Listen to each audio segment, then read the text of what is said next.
Ya, assalamualaikum warahmatullahi wabarakatuh. Waalaikumsalam. Ya, pemirsa Mona Lisa, kali ini berjumpa lagi dengan saya Kemas Niko Ardi Putra dan ditemani oleh host yang kece badai yaitu Bang Andi Supriyadi Sinaga. Halo pemirsa Mona Lisa, menyala terus. Ya, pemirsa, kali ini saya akan berbincang dan mewawancarai secara eksklusif yaitu sosok anak muda ya, yang kreatif, yang cerdas dan smart.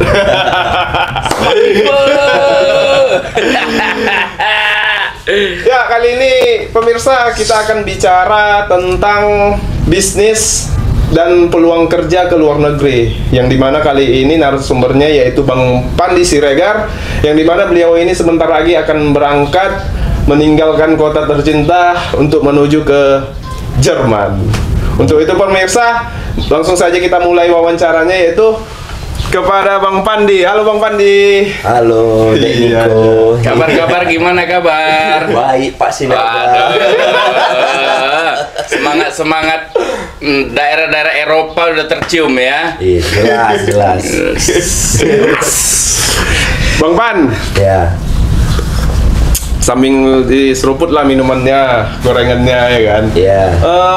Bang, aku mau nanya nih dulu Bang, tentang background abang lah selaku anak muda Siantar ya kan.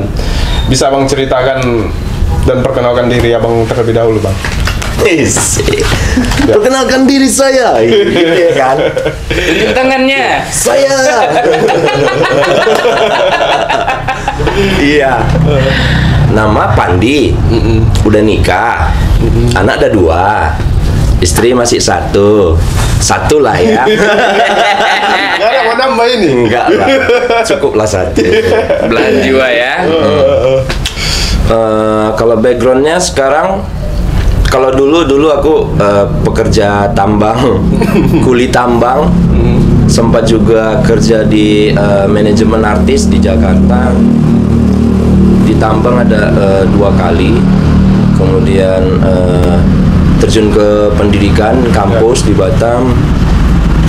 Sempat juga jadi local guide bersama Pak Andi di kampung halaman, tapi kita sempat terhenti gara-gara COVID. Gak ada tamu ya Pak Andi? Iya, benar. Terus lanjut sempat jadi kuli bangunan juga. Bangun candinya. Sempat jadi kuli bangunan juga. Kemudian kalau mimpi keluar negerinya sih sebenarnya udah lama ya, udah lama.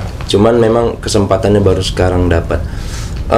Kemudian sekarang kerjanya guru. Nggak pernah mimpi, nggak pernah kepikiran, nggak pernah belajar ataupun berkegiatan yang berbau dengan guru, nggak pernah. Tapi sekarang jadi guru bahasa Jerman juga di Siantar. Karena jadi guru bahasa Jerman itu juga kesempatannya lebih besar, bisa sampai ke inilah, rencana berangkat bulan 12 inilah ke Jerman. Itu sih sekarang. Berarti abang multi talent ini ya. Banyak bidang dan pekerjaan yang abang lakoni ya. Iya, kalau dulu sih orang kenalnya Pandi Jambang, Pandi Bibir. Tapi di circle yang sekarang itu lebih kenal dengan Sky Agent, agen langit. Agen langit. Itu baru mau gue bilang, Sky Agent Pro-nya jadi gimana? Apakah tetap lanjut nanti dari Eropa, kulik-kulik barang dari sana, darah-darah agent mengalir. 007, pasukan, apa yang bisa diantar ke sana? Ada nggak rencana-rencana yang begituan, atau nantilah itu, tunggu dulu, berangkat aja lah dulu yang penting. Atau gimana nih? Kalau untuk planning jadi Sky Agent, tetap kayaknya itu tetap jadi bakalan profesi andalan ya, sampai tua pun nanti profesi andalan itu Sky Agent, karena semua yang ada di bawah langit ini akan aku jual dan perdagangkan. kan? Tapi sebelum jauh kita menuju ke pembahasan tentang benua Eropanya, ini yang perlu diketahui kawan-kawan Siantar juga, ini awalnya gimana sih? Apakah dengan skill yang mumpuni atau skill pas-pasan, ada dana, yuk berangkat ke Jerman yuk cari kerja. Ini gimana nih teknis-teknisnya di lapangan biar kawan-kawan juga nggak merasa bingung, merasa kagok, nggak pede, jadinya nggak berani mencoba karena tahu trik-triknya dari bapak kita yang keren ini. Jadi teman-temannya pun terpacu, menyala gitu. Gimana? Tolong dong kasih tahu ke teman-teman kita. Oke, yang pertama memang dari sekian banyak mimpiku pengen keluar negeri, itu yang pertama dulu kepikiran mau keluar negeri itu karena teman dulu pernah bilang dia butuh teman untuk ke luar negeri. New Zealand ya, nggak salah. New Zealand, anggur. Itu aku sama temanku namanya Wilfran, teman kita, ya. Aku tahu ceritanya. Kita udah sampai buat paspor, terus cari-cari info lainnya, sampai akhirnya ternyata batal karena teman kita yang ngajakin kemarin itu juga nggak ini. Itu sekitar tahun 2008 kalau nggak salah. 2008an itu. Nah, kemudian sempat juga kita ke Dinas Tenaga Kerja di Kota Pematang Siantar. Nanya infonya memang untuk bisa sampai ke sana itu mau ke Jerman ini. Itu dulu sebelumnya pengen ke luar negerinya itu karena memang ada ajakan teman dulu. Ayo kita metik buah di New Zealand. Tahu aku itu ceritanya. Itu sekitar tahun 2008. Iya. Aku berdua sama temanku Wilfran. Dan ada temanku juga yang ngajak ke sana itu. Oke, kita udah siapin buat paspor, udah repot-repot lah. Udah bahkan udah sampai cerita ke teman-teman juga kan, kami mau ke sana, kami mau ke sini, biasa lah ya kan. Waktu itu kan memang kayaknya kalau kerja ke luar negeri itu gimana gitu rasanya, luar biasa ya kan. Wow gitu ya kan. Ternyata gagal. Tiap jumpa, New Zealand. 2 tahun menghadapi nama baru, New Zealand Man. Terus sempat juga kami ke dinas terkait, itu Dinas Tenaga Kerja, karena ada infonya bahwasanya Dinas Tenaga Kerja di Kota Pematang Siantar pada saat itu ada programnya untuk kerja ke luar negeri. Kalau nggak salah ke Asia, antara Jepang atau Korea gitu, aku lupa. Jatuh-jatuhnya TKI lah ya. TKI.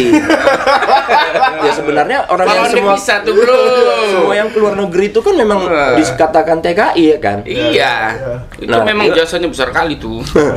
Ya udah, akhirnya kami mau coba daftar, ternyata memang agak sulit karena kayaknya pada saat itu kuat-kuatan orang dalam kayaknya. Karena memang waktu itu kami tanya, ada programnya ada. Tapi nanti diumumkan. Nah, sampai berapa tahun nunggu nggak ada. Sampailah udah pergi kerja ke sana kemari di luar kota.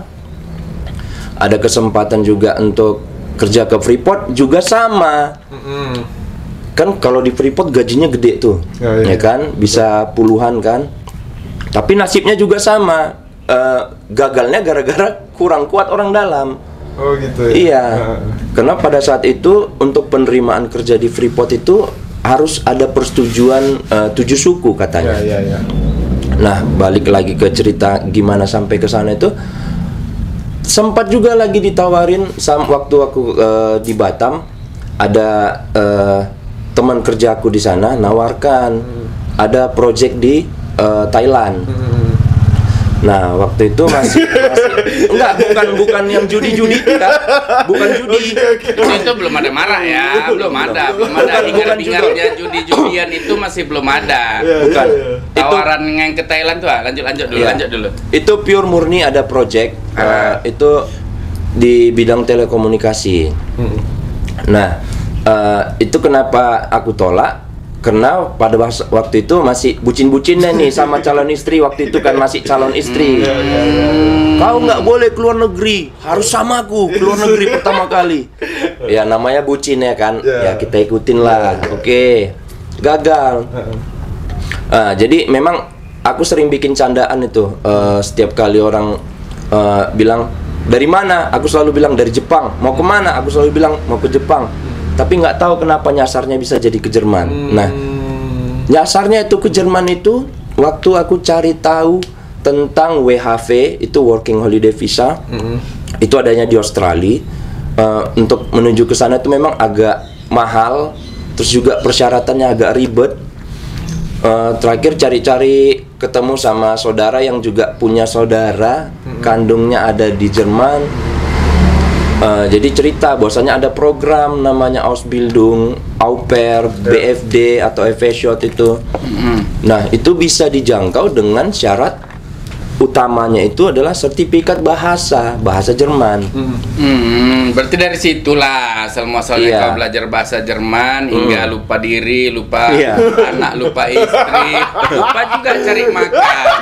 Saking fokusnya dia untuk belajar bahasa Jerman ini, wah. Luar biasa.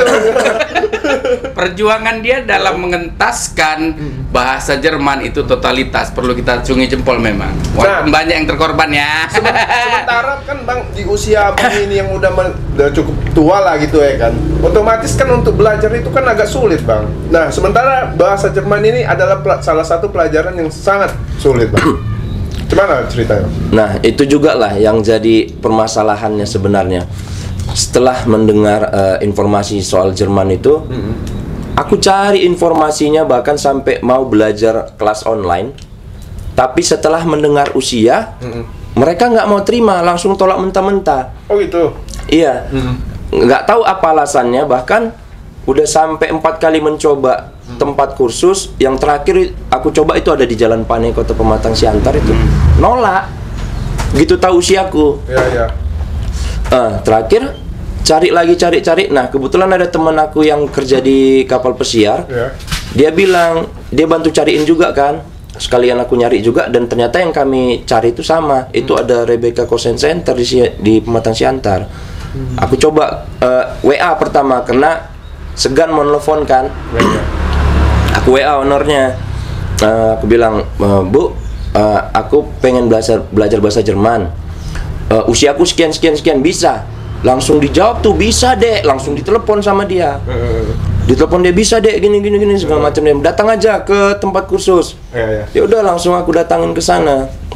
Dan ternyata itu pun inisiatifnya dia, karena dia punya keyakinan bahwasanya siapapun yang mau dan punya niat pasti bisa.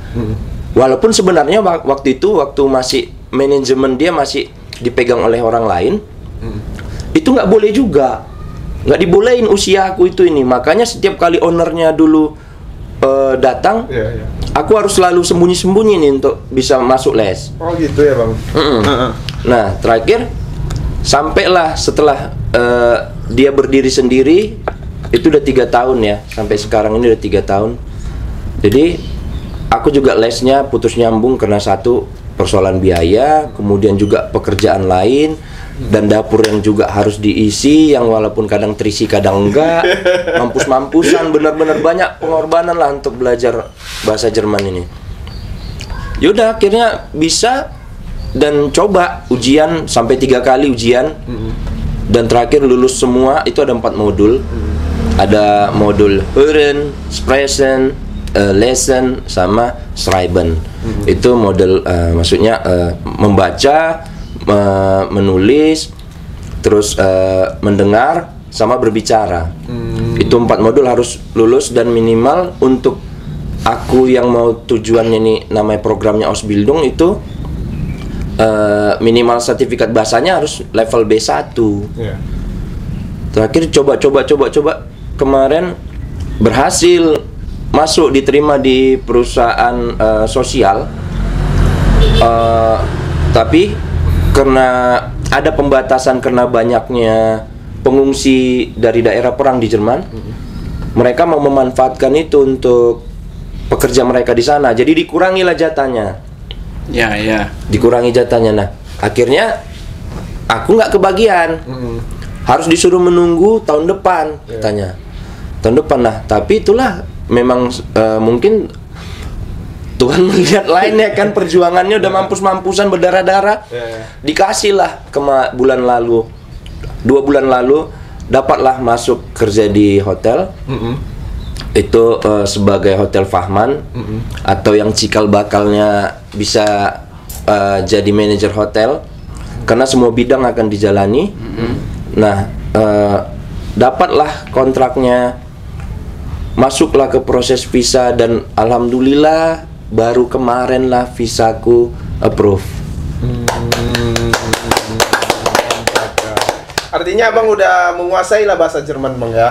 Kalau menguasai, sampai sekarang aku bisa jadi, alhamdulillah bisa jadi guru juga. Tapi kalau secara untuk berbicaranya, lancarnya, memang agak sedikit sulit. Kenapa? Karena aku harus mengajarkan orang-orang itu menggunakan bahasa Indonesia. Oke ya pemirsa, kali ini kita akan ngetes dulu Bang Pandi. Coba dulu Bang Pandi sapa dulu pemirsa Mona Lisa dengan bahasa Jerman bang. Coba tes dulu dikit bang. Oke, halo, mein Name ist Pandi Riyadirawan Siregar. Ich komme aus Pematang Siantar.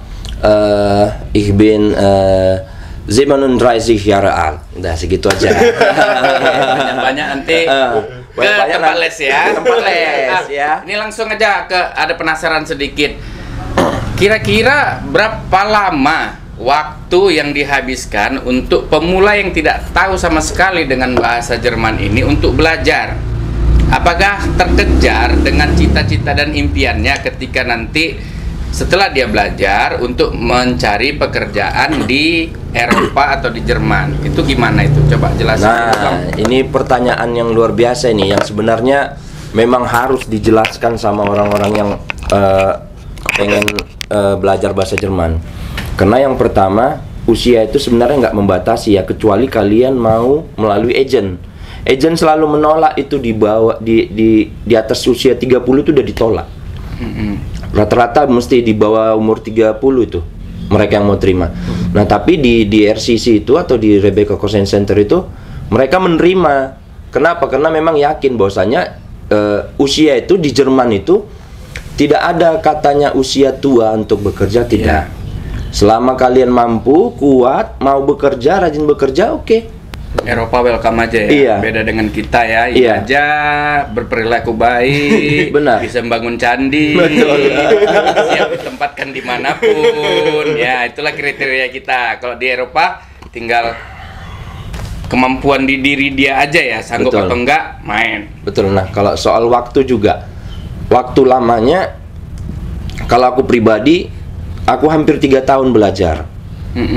Tapi itu memang dibarengi dengan aku jarang masuk, banyak pekerjaan lain, ada juga anak istri yang harus diurus, terus juga sempat ngurusin usaha juga yang jatuh bangun, entah kemana usahanya, kadang muncul, kadang enggak. Artinya sampai berdarah-darah. Berdarah-darah, benar. Berarti dengan tekanan dan kebutuhan yang sebegitu signifikannya, 3 tahun lah waktu dihabiskan untuk mempelajari bahasa Jerman ini. Iya, kalau untuk aku di usia yang berarti, sekarang itulah. Tapi kalau misalnya anak-anak muda yang baru tamat sekolah, yang baru tamat kuliah, aku rasa dengan metode yang sekarang dihadirkan oleh RCC, ya, itu paling sekitar setahun, tapi memang tergantung ke individunya lagi ya. Karena kita bilang setahun, kita bilang 2 tahun, kita bilang 3 tahun, ternyata ada yang berhasil lulus 7 bulan. Iya. Bahkan ada yang lalu kena mental health-nya ya, nggak siap ya. Aduh, mental health gue terganggu, butuh psikolog nih, nggak gitu juga ya. Sedikit bang, tadi abang bilang untuk belajar bahasa Jerman ini sampai berdarah-darah, bahkan banyak tekanan apa segala macam. Apa tips yang menguatkan abang bisa sampai bertahan dan konsisten sehingga abang bisa menjadi guru bahasa Jerman itu sendiri bang? Gak punya pilihan aku. Tuntutan hidup menguatkan aku. Betul. Yang pertama memang aku terbiasa merantau. Terbiasa merantau di luar itu, aku jadi orang gitu loh. Setelah nyampe di kampung dengan banyaknya iming-iming angin sorga tadi, membangun ini, mendirikan ini, membangun itu, usaha ini, usaha itu, organisasi ini, organisasi ya, ternyata nggak ada. Ya. Malah jadi korban ya. Kenapa Pak Andi ketawa? Apakah Pak Andi tahu? Jadikan itu sebagai pembelajaran kehidupan. Kan hikmahnya banyak, Bang. Jadi sebenarnya memang aku udah bertekad. Kemarin juga sudah dapat tawaran balik kerja di luar daerah. Kalau istri kemarin awalnya mendukungnya, udahlah berangkat aja ke sana gitu loh, biar nggak jauh kali. Tapi aku udah punya keinginan itu, memang terbiasanya dari dulu harus kujalankan dulu sampai betul-betul, entah mungkin nggak bisa jalan baru berhenti atau ganti profesi. Ya jadi memang masih bernapas, masih bisa sehat jalan, masih bisa cari uang. Ya kujalani aja sampai akhirnya kuputuskan untuk berangkat ke luar negeri itu karena aku udah nggak punya keyakinan bahwasanya aku bisa mengembangkan kota kelahiranku, Siantar, dengan usaha-usaha yang pengen kumajukan, membuka lapangan pekerjaan untuk orang lain. Kalau aku nggak punya modal, pengalaman aja nggak cukup ternyata. Karena yang mau aku ajak join juga kan terbatas di sini. Dan apalagi kita tahu sendiri kan, khususnya Siantar ya. Siantar kita masih susah untuk membangun kerjasama dengan orang lain itu supaya terjalin dengan baik, itu susah. Begitu Pak Andi? Ya benar sekali. Berdasarkan pengalaman.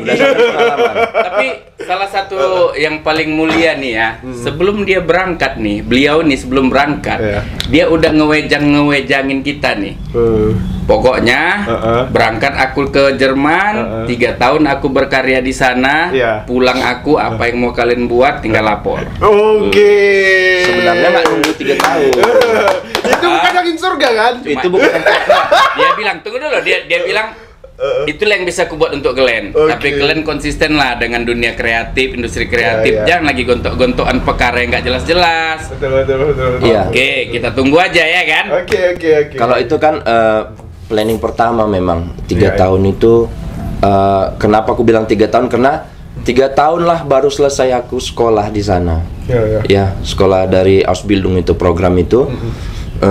Jadi pastikan lebih banyak waktuku untuk leluasa lah untuk bisa cari apa sih peluang yang bisa kita kembangkan untuk bisa dibawa ke sana.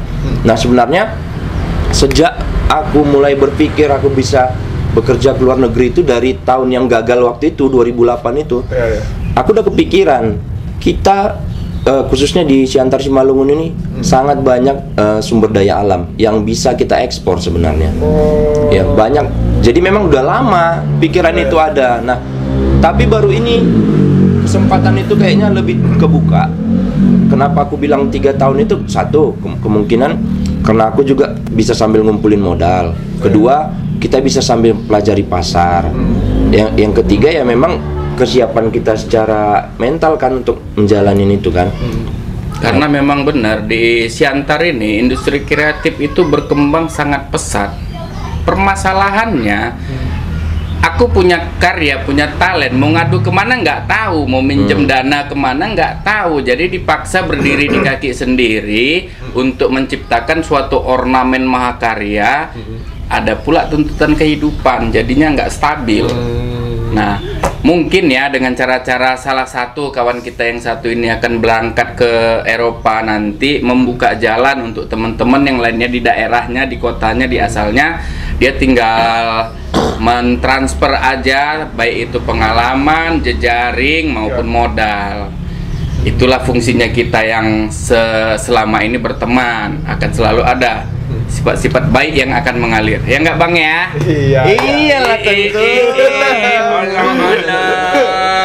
Oke Bang, kita masuk ke ranah bisnis ekspor import dulu, ya kan?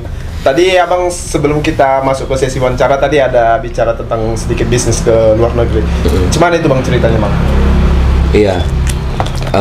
Kalau itu memang sama yang kayak tadi aku bilang, aku udah pelajari dari 2008. Cuman memang hal ini jarang kita bicarakan di lingkungan kita, karena memang satu masih terdengar lebih ke dongeng sih sebenarnya. Karena melihat keadaan kita juga yang ada yang jadi pemburu bunga waktu itu, yang ada jadi pemburu pemburu proyek nggak jelas, ya. Ada pemburu hantu. Jadi memang mustahil hal itu kita bicarakan. Nah, sekarang memang kenapa aku berani bilang karena memang kayaknya peluangnya udah lebih besar. Bisnisnya tadi ekspor impor itu tadi balik ke kayak ini contoh di Simalungun kita ada menghasilkan kopi.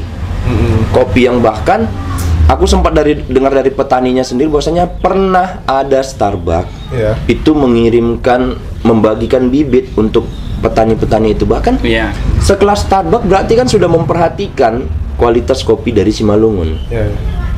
Nah, di beberapa daerah juga di luar Simalungun yang nggak jauh dari Simalungun ini banyak juga produksi kopi.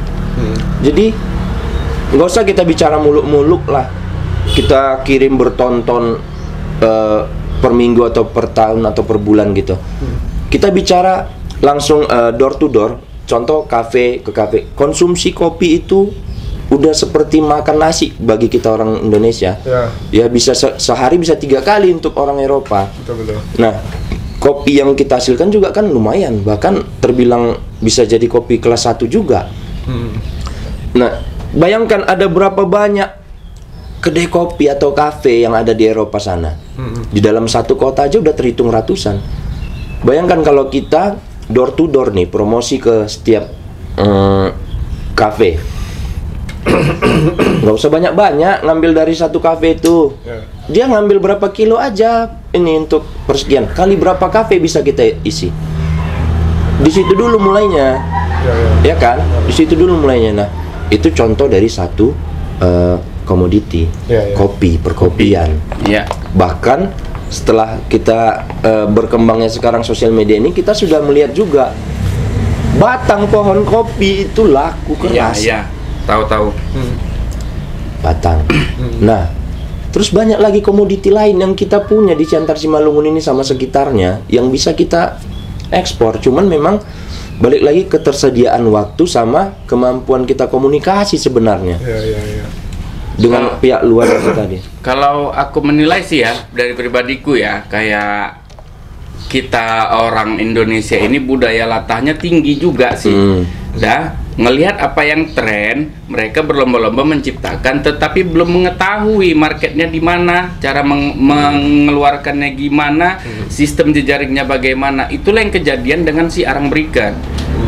Komoditinya banyak, yang dihasilkan banyak, ujung-ujung yang pakai hanya tukang sate.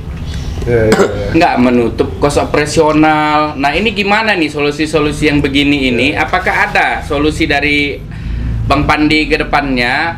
Oke, kalian buat arang beriket, nanti kalian kesini, nanti aku yang goalskan ke sini. Itu gimana? Coba Tom, bantu-bantu teman-teman kita juga.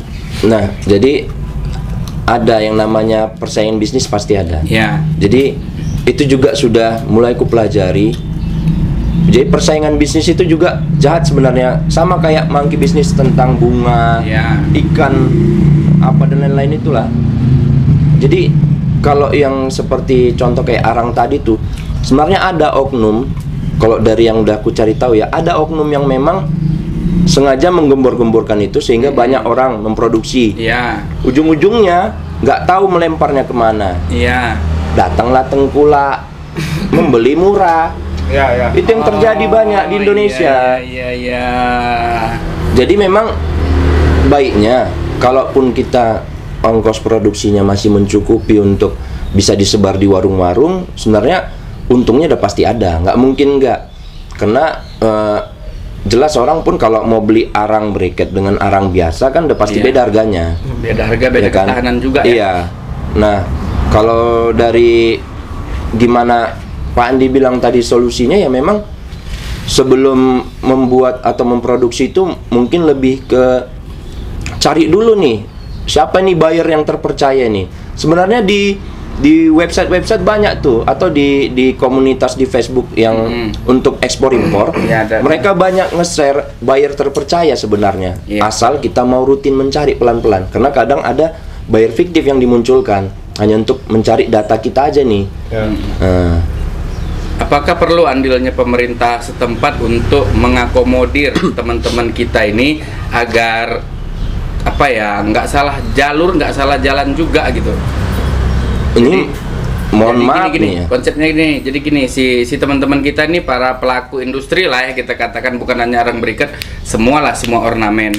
Ya, turunnya andil pemerintah setempat itu memberi standarisasi, memberi memberi jalan untuk ini tersalurkan. Itu menurut Abang gimana? Oke, kita bahas soal itu. Cobalah aku tanya sama kalian berdua. Sejauh mana pemerintah mau mensuplai atau menolong UMKM? Kenapa ketawa ya? Iya. Ya kita cukup tahu aja Balik lah. lagi. Masa kita kita bicara masalah ekspor impor lah. Iya. UMKM kecil yang memang memungkinkan itu, Pak. Apa yang udah dikasih pemerintah? Mau nggak mau Pak Andi, kita memang harus berjuang sendiri. Nanti udah besar, pajak kita yang dikejar. Bukan gimana cara kita mengembangkan usaha ini, enggak. Iya. Pajakmu. Wahai, Itu yang dicari. para pemangku kepentingan, Dengarkanlah aspirasi dari rakyat kawan kecil kami ini. Dan memang itu nyata dimanapun ya. Gak usah pala kita Dua lah ya. tutupi lah ya, Bang. Iya. Satu dua lah yang mau betul totalitas. Jadi Dia harapan Abang sebenarnya cemana? Harapanku memang lebih bagus UMKM di Siantar Simalungun. Kalau nanti misalnya kita berrezeki di luar negeri, nanti aku udah di Eropa bagus, memang rezekinya bagus, ada peluang untuk ekspor impor, itu mending kita main tunggal aja udah. Kalau kita belum punya tenaga untuk mengekspor sendiri, kita bisa kerjasama sama eksportir yang sudah punya nama. Kita ambil fee aja dulu karena sementara. kita gacoknya ada di sana. Betul. Ya satu. Iya. Nggak melalui agen-agen lagi, Betul. bisa. Nah, cuman kunci utamanya memang supaya nggak dicurangi itu tadi, pastikan bahwasanya si buyer tadi itu dia punya trust sama kita, dia percaya sama kita bahwasanya siapapun yang akan menawarkan barang apapun ke dia, tapi itu sudah melalui kita gitu. Jangan nanti sampai, kadang gini, bocornya data buyer ini bahayanya di handle sama, kalau sama tengkulak lain yang lebih kejam lagi, harga kita dijatuhin dengan kualitas yang sama. Dia kenapa bisa ngasih harga lebih murah? Karena produksinya lebih besar. Iya. Karena semakin kecil produksi, semakin besar cost-nya. Sementara semakin besar produksi, semakin kecil cost-nya.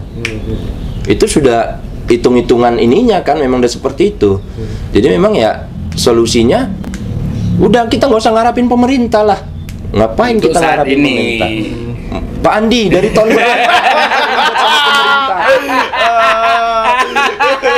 Dari tahun berapa kita Ya kan, kerja sama pemerintah? Pemerintah juga perlunya kita datangin, kita suwun, kita ajak, Pak, ini agenda program kami, ini kami sudah memiliki binaan sekian ribu orang, di mana mereka menghasilkan produk ini gimana Pak? Kalau nggak ada tanggapan, baru no viral, no Tengok ya. justice. Ini mungkin Bang dampak negatif dari oknum-oknum Enggak, pemerintah ya. sebenarnya itu dijolimi ya. Itu buruknya kita punya pemerintah di Indonesia ini. Memang lebih kuat pula ini orang-orang yang suka menjolimi masyarakat itu lebih kuat. Sementara orang-orang yang memang benar-benar serius mau membangun kotanya, membangun daerahnya, itu terbengkalai kadang sama orang-orang yang memang punya kepentingan sendiri atau kelompoknya. Nah, yang paling itu. Iya, yang paling lucu lagi nanti kan, contohnya lah, kita udah lama nih di bidang apa, wisata. Kita local guide. Lihat program apa yang dimunculkan. Kita di daerah wisata loh ini. Apa yang dimunculkan? Program pelatihan, pengembangan untuk apa? Local guide kah, apa, UMKM apa? Apa yang didapat? Apa yang kita dapat dari pelatihan itu? Jujur aja lah, kalau nggak Uang transport lah. ya udah. Terus apa? Habis itu nggak ada kan? Terus apalagi yang ini ya, yang penting anggaran itu keluar, tersalur, ada LPG. Iya, ada LPG, mereka bisa nginap di hotel. Berarti enak. formalitas saya selama ini pelatihan itu Bang ya. Kalau nggak ada dampak ya. Nggak ada dampaknya, karena memang aku udah pernah ngikuti berapa kali pelatihan itu serius ngikutinya, nggak ada yang ku dapat.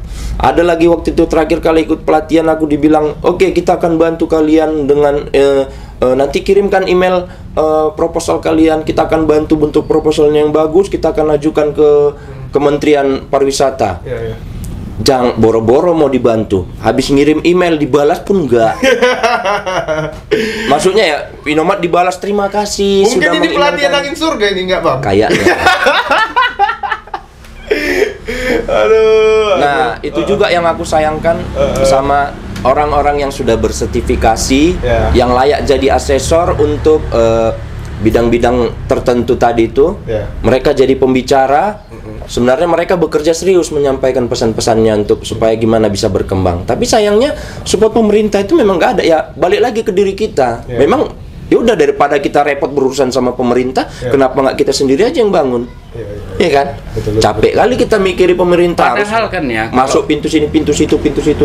Kalau kita ambil garis simpelnya, UMKM ini sebenarnya mudah kalau dikerjain dengan serius ya. Dipecah aja dari skala kelurahan. Dari kelurahan didata berapa UMKM-nya. Oke, berapa kelurahan, apa kegiatan-kegiatan kelurahan yang berintegrasi dengan UMKM, jalankan. Mungkin bisa jalan semua ya. Pak Andi, aku nggak tahu lah ya, entah aku yang keliru tak atau apa. Tapi di tahun 98 waktu kita mengalami krisis moneter dan kejatuhan Pak Soeharto waktu itu, kita yang menyelamatkan kita itu UMKM loh. Iya. Bener. Sebenarnya kalau kita saling support UMKM-nya ini juga, bahkan sebenarnya nggak ada ruginya sih. Contoh kayak misalnya kita mau ekspor apa gitu, dari hulu ke hilir lah gitu kita kerjakan, kita bisa bagi ke masyarakat loh. Kau bagian ini, habis itu setelah ini selesai pindah kemari. Semua. Jadi semua kebagian nih, semua kebagian. Cuman memang kadang karena kita juga dibentuk sama didikan ya mohon maaf ya kayak gitu kan. Jadinya ya memang aku harus kaya lah dulu, nantilah kau. Kali modal gue ini. Keluarga aku lah dulu, nantilah kau. Ya kan, jadi memang nggak ada niat untuk maju bersama, tapi maju sendiri dong. Menjadi fenomena umum dan mendapat pemakluman lah masyarakat ya. Ya udahlah. Pokoknya memang kalau khususnya di Indonesia aku bilang itu memang lebih senang dia jadi Superman daripada punya super team. Iya kan, Pak? Ya. Manpower. Fakta itu, Pak. Iya. Aku Superman, nggak mau dia bilang kami super team, nggak mau. Oke deh. Selanjutnya aku pingin tanya nih salah satunya ya, Siantar Simalungun ini kan tidak terlepas dari namanya destinasi. Baik itu destinasi wisata super prioritas, destinasi wisata, bahkan ada sampai dengan destinasi yang tidak dipedulikan. Nah, tanggapan Bang Pandi nih, gimana nih cara pengelolaan sesimpel-simpelnya manajemen kepariwisataan dari hulu ke hilirnya, sampai dengan masyarakat juga bisa menikmati hasil dari hiruk pikuk yang namanya pariwisata ini. Jangan hanya pihak hotel, pihak restoran yang mendapatkan hasil, masyarakat jadi penonton, sementara itu di kampung dia gitu. Gimana nih trik-trik tertentunya? Coba dong. Kalau sekarang memang persoalan kita itu sebenarnya di SDM. Oke. SDM dalam artian gini, jadi masyarakat yang di sekitaran daerah wisata itulah sebenarnya pemerintah perlu andil untuk sosialisasi rutin, bukan bikin sosialisasi atau pelatihan di gedung-gedung mewah, mengundang orang-orang yang sebenarnya udah yang penting ada peserta gitu loh. Keluar uang ini, keluar uang itu, enggak, tapi undang lebih bagus orang-orang yang ada di sekitaran yang berpotensi wisata tadi. Nah, sebenarnya Pak Andi ada sangkut pautnya ini sama aku mau ke Jerman. Aku kerja plus sekolah itu jurusannya Hotel Fahman, yang memang itu akan memanajemen bidang-bidang perhotelan. Kenapa aku mau ngambil itu? Satu, karena memang bidang itu cocok untuk kampung halamanku. Ada banyak tempat wisata di sini, tapi kita kekurangan tempat. Bukan hanya SDM saja, kita kekurangan contoh kayak hotel. yang bisa kita hadirkan murah tapi dengan pelayanan yang baik, gimana? Nah, itu sampai aku mau belajar ke Jerman tuh itu, mempelajarin itu semua, manajemen hotelnya gimana, mengaturnya dari mulai finansialnya, bahkan front office, back office, di kitchennya, semua dipelajari nanti di sana. Yang memang mau aku kembangkan di Siantar Simalungun ini gimana? Nggak hanya orang-orang tertentu saja yang bisa menciptakan lapangan pekerjaan itu tadi. Sebenarnya banyak warga yang dengan keterbatasan biayanya, tapi dia tinggal di lingkungan tempat wisata, bisa menciptakan satu hunian yang unik, yang apa? Tapi homestay gitulah iya, ya. tapi yang nggak seperti kayak yang kita lihat sekarang ini, yang cuman modal rumah sepeta, ada kamar mandi, ada tempat tidur, jadilah. Nah, sebenarnya lebih banyak dipakai tempat SES kayak gitu kan. Bener kan? Ya. Kenapa? Karena memang maunya yang murah, ya udah yang ekspres saja gitu. Tapi kita mau gimana caranya menciptakan orang datang dari luar kota ke Simalungun, ke Danau Toba, ke Siantar, itu bisa menikmati satu, pelayanannya sudah servis hotel bintang 5, harganya juga tapi kaki 5. Dan juga desain-desain bangunannya juga estetik yang bisa sinkron sama ininya. Nah, itu memang harus dimulai juga dari SDM di sekitarnya. Itu yang harus kita sadarkan dulu, sadar wisata dulu. Karena kebanyakan kita ini punya tempat wisata bagus dikit, langsung punglinya dari ujung ke ujung. Nah, harusnya kalaupun memang kayak gitu, oke, supaya sinkron pemerintah dengan pelaku wisata tadi itu, aksesnya dibagusin nih. Banyak dana kan, aksesnya dibagusin. Bisa dari dana desa dibuat untuk jalan. Nah, berarti kan pemerintah andil nih untuk mengembangkan si pariwisata tadi. Nah, baru rutin nih dilakukan, entah sebulan, entah 2-3 kali. Nggak usah yang harus di hotel yang apa. Datang ke kantor desa, siapkan gorengan, siapkan kopi, teh, sampaikan bahwasanya kita akan menciptakan desa wisata. Kenapa desa wisata? Karena memang kemampuan lokasi kita ini ada untuk mengarah ke sana. Nah, tapi sayangnya memang kan sekarang nggak kayak gitu metode yang dilakukan sama pemerintah kita. Bahkan kita sendiri pernah ya ke satu desa menawarkan program seperti itu, diusir. Kita diusir. Usir dari desa kami. Nah, padahal sebenarnya kita itu datang sebagai apalah dibilangnya, volunteer. Enggak, kata kerennya konsultan wisata yang gratis. Iya. Pak, ini begini, ini begini, ini begini. Padahal yang untung kan dia, nggak ada hubungannya sama kita. Cuman kan kita datang melihat, oh ini masih kayak gini, tempatnya sepi. Gimana caranya supaya rame? Bahkan di beberapa daerah itu ada air terjunnya yang memang berdasarkan hasil dari nama yang sudah diciptakan oleh King and Venture, kan? Ada, iya, kan? Benar. Seperti, jadi ada beberapa desa yang kita temui potensi wisatanya ada, kita bina masyarakatnya, yuk kita buat ini jadi tempat wisata. Mulailah banyak pengunjung datang, sampai sekarang tuh cuma ya agak biasalah karena ada kejadian-kejadian alam sehingga tempat itu sunyi kembali.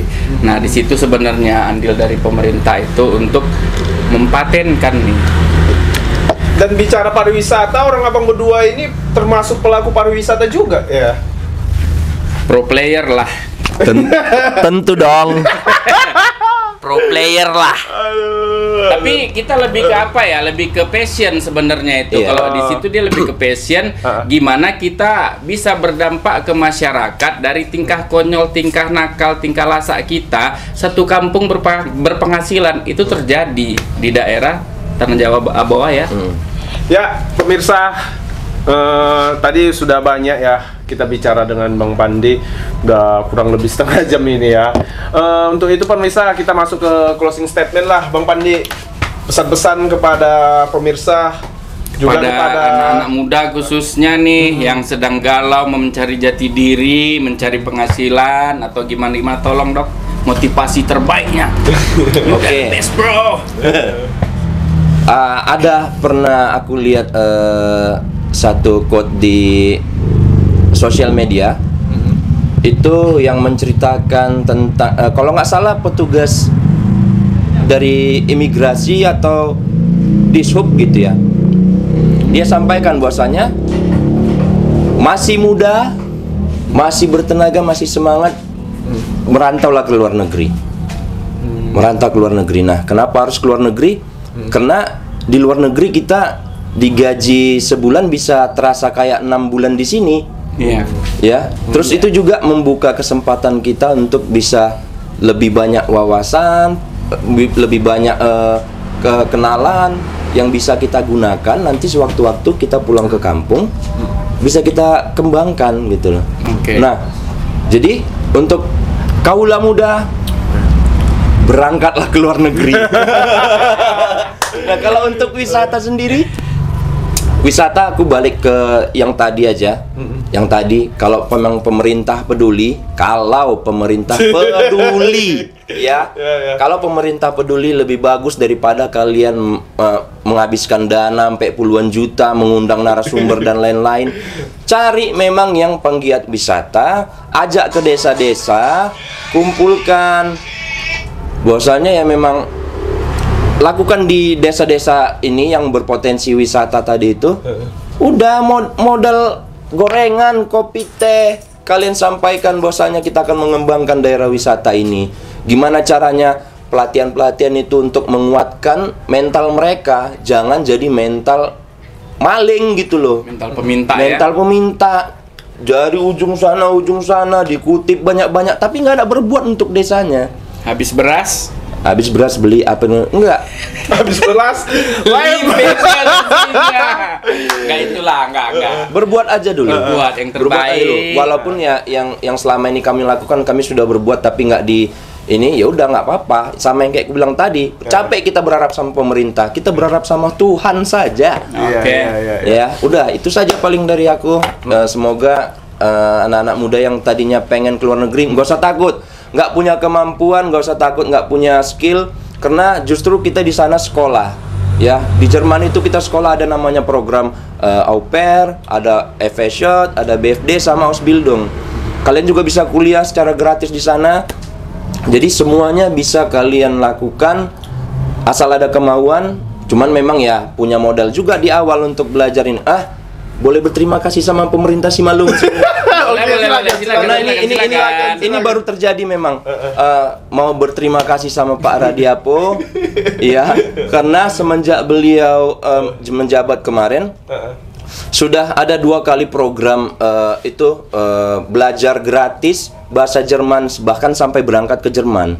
Nah, programnya yang terakhir kemarin berakhir di bulan November ini. Pesertanya ada 150, ada 100 ke Korea, 50 ke Jerman. Dan yang di Jerman kemarin baru ujian, mudah-mudahan semua lulus 4 modul. Kemudian bisa jadi mereka di tahun depan kalau berjodoh sudah bisa berangkat tuh yang lulus-lulus di bulan-bulan 3. Nah, jadi terima kasih Pak Radiapo. Semoga rezekinya walaupun sudah tidak menjabat lagi nanti rezekinya makin bagus. Karena ada juga nih program yang memang mereka yang mendanai sendiri. Terima kasih. Bukan mau menyanjung-nyanjung, tapi memang itu satu bukti kepedulian pemerintah. Walaupun sebenarnya aku nggak begitu percaya sama pemerintah. Ya, tapi ini karena aku lihat sendiri, aku rasakan langsung. Karena aku juga bagian dari tim pengajar itu, dan aku melihat mereka yang menerima itu memang orang-orang yang benar membutuhkan. Terima kasih Pak Radiapo. Oke, Bang Andila, closing statement. Oke, kalau dari saya pribadi sih, untuk kedepannya bagaimana potensi wisata itu dilirik dengan maksimal, diberdayakan masyarakat setempat agar menikmati hasil dari kegiatan pariwisata itu, sehingga yang namanya produk wisata akan terjaga oleh semua kalangan masyarakat. Jadi mari sama-sama kita tetap optimis dan membangun potensi wisata di tempat kita masing-masing. Oke.